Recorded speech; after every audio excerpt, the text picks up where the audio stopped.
When FIFA 2008 released on the PS2, in fairness it had a lot of stiff competition because at that point the next generation consoles was well and truly underway, with the likes of the Xbox 360 and the PlayStation 3, which were dominating the market essentially. But to be fair to the PlayStation 2, it was still holding strong, and it's easy to see why it was the best selling console of all time. Like, there was FIFA games still being released up until 2014, years after what was expected within the console's lifespan. So that will truly show you a testament to how powerful and how great of a console it truly was. People still obviously like playing the PlayStation 2 versions of these games, and up until this point, which is quite crazy to think, it was also the 8th edition of games released on that console. And yes, the Xbox 360 and PS3 versions were far superior, but the PlayStation 2 version did quite have a lot to offer. Now, in saying that, if you played previous entries, which I have covered in previous videos, there'll be links below, there was a lot of subtle differences and tweaks, but not enough to make it feel slightly different. But I suppose when you look at it in the grand scheme of things, if you take the next generation of consoles out of the equation, if you've got a formula that works, there really is no point in changing it really, because if the system gets people playing and they enjoy it and they like what it does, you don't really need to do or add too much to it. Sometimes you can end up making too much or add too much and end up ruining the experience, and I think that's what every entry, especially on the PlayStation 2 of the FIFA series, did. It added enough to make it feel like it was different, but essentially it was the same game. The only way to know or to feel like it was a truly different experience would have been to play it on the next generation of consoles at that time, because they did have far superior visuals, gameplay, and just heightened controls and physics that just felt and played a lot different from previous generations. Even with some of the additions of the manual through passes and crosses, it did give you the interpretation that you felt like you had more exact control over the direction of the ball. Now, in saying that, it's still from time to time what happened is when you tried to play a ball to one player, it would still play it to someone else, and that was always a frustrating element with these games. Sometimes it just wouldn't do what you wanted it to do, but hardcore players and players with experience of these games could get around that and figure things out. But the PS2 version, in fairness, was still holding its own, even though there was better editions out there. I suppose at that point, because next gen consoles, to be fair, were quite expensive, especially the PS3 was, because it was using all the new Blu-ray technology of the time, which exploded the price. So for most people wanting to play a lot of these games, simply the best alternative was to keep with their PlayStation 2 and just to buy the latest FIFA game or PES game or whatever was available at the time. And the fact is that this series ran on the console until 2014 really shows you that, and that people were still buying the games even at that point, which was crazy. While it didn't feel like each version of the game in the future, which I will cover in later videos, it didn't feel much of an overhaul, which it didn't, especially on the PS2, but it did enough for players to want to buy the games in the first place. Obviously they just had enough of a fan base for people to keep spending money, and this game was no different really at that time. I think there was much between the teams, there hasn't been. They've both played okay,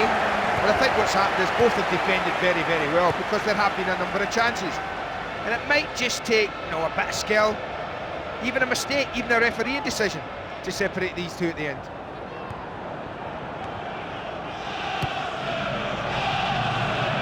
And that's going to be a goal kick.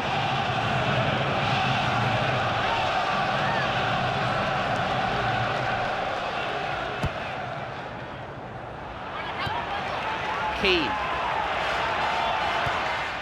It's still a solid experience. It has all of the attributes, characteristics, current team stats, leagues, player statistics, even player names, likenesses. It did have all of that, and for those that had a PS2, it was the definitive soccer experience, you could say, in many ways. That's if you weren't a PES fans like myself. But still, it's a solid game, challenging, very difficult. I always find the FIFA games to be difficult anyway. I was always more of a PES guy. I always could get into that a lot more. I felt like I had a bit more control and just felt like I could do a lot more. The FIFA games, I did struggle with that for years. Even now I still do in many ways. I always struggle to score goals, but yeah, it is what it is. But I was never a proficient player with the FIFA games. Still, but for those that were fans of the PS2 games, they were solid experiences, and they're still worthwhile playing now even today. Still really good solid games all around, and I still go out and away and saying that this is still probably the last of the best generation of football games that you can still play even to this day, because they're a lot more approachable. They add enough features into them, yes, even though they're subtle, but they're approachable in a way that they're not overly complicated and they're a lot simpler to get into. Whereas when you look at more modern football games today, it's very much like your apps and all these kind of things online. You find that they end up adding too much bloat in terms of content into it, and they add more than what's actually needed, and there's a lot of stuff in it. Yes, it's cool on the offset and it looks visually stunning, but sometimes all you want to do is just get in and just play the game. You don't need all of the extra fluff or crap that's there, really. Sometimes simplicity is the way forward, and a lot of times most of us just want to get in and play the bloody game, which in fairness the only way to really do that in this day and age, especially in terms of sports games, is to just go back and play the older ones like these. Now they did have a lot of bulk content in them back then, and you could see that with each new version they were adding more and more stuff, but at least it wasn't as bad compared to what you see today. Now these games are still challenging, but if you wanted a simpler approach to football games,